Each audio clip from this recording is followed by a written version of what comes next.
Welcome to our channel. Today we how to enable small business insurance purchasing with Next Insurance, beginner guide step by step clearly.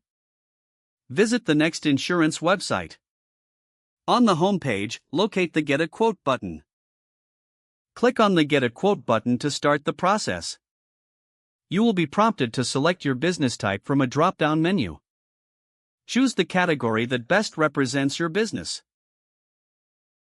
Once selected, click Next to move forward. Fill in the required information about your business, including its name and location. Provide details about your business operations and any employees. Next, you'll need to enter information about your insurance needs. Select the type of coverage you are interested in, such as general liability or professional liability. Review the information you provided for accuracy before moving on.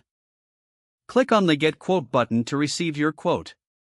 You'll be presented with a range of options tailored to your business needs. Review the coverage details and pricing for each option. Select the policy that best fits your requirements. To proceed with purchasing, click on the Continue button. Fill in your payment information as prompted.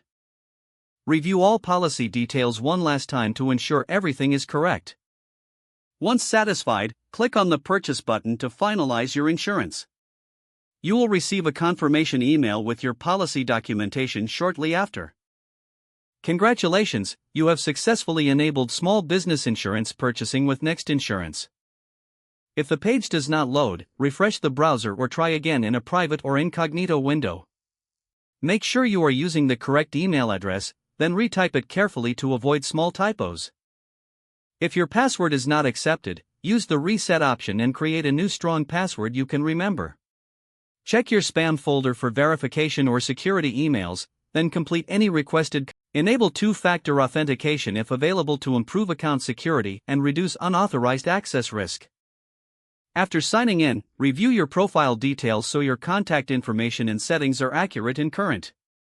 If you see an error message, note it down and try again after restarting your device and internet connection.